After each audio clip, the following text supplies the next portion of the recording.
I think the Trump indictment story is something every American has been talking about since Trump dropped that information over the weekend. It's pretty much all anyone's been talking about, and it probably is one of the most important stories in American history, to be clear. Because if the Democrats do this, as I said yesterday, it's truly crossing the Rubicon moment. It opens Pandora's box and allows this sort of political prosecution to be normalized, possibly against Nikki Haley somewhere down the line as well, by the way, targeting your political opponents and certainly the front runner, which is what Donald Trump is right now in the Republican Party. And I don't see that changing. In fact, his numbers have gotten stronger. Vivek Ramaswamy, another GOP hopeful, got the answer right, however. Listen to this.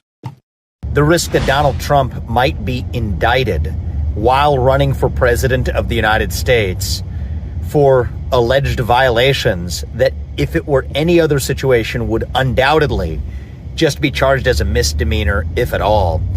This isn't, to me, about a person. I could care less about defending Donald Trump or any other individual out of some sort of personal affinity. Forget about that. This is about principle.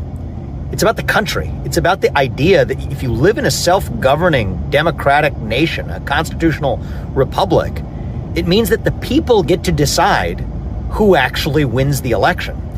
Not some managerial class, and certainly not a party in power that now uses, quite literally, it would appear, police power to stop their political opponents from running. That is wrong. That is not the America I know. That is not the America my parents came to. That is not the America that our founding fathers set into motion 250 years ago. That's the stuff of a banana republic. I think that's the stuff of the beginning of the end of the American experiment. It is not the America I will accept. That's the takeaway. That is the answer. That is the only answer at a time like this. It is the end of the American experiment if the Democrats try to do this and are successful. If they target their number one political opponent using courts and judges and games and parlor tricks, it's over. And the thing is that the Democrats supporting this action know that. They want the end of America as we know it. They want a one-party system. They want to end America as the founders envisioned it because they don't like that vision of America. They want a version of America where might makes right, and they feel like they won't lose power again. So now is the time to strike to ensure permanent power for the left wing.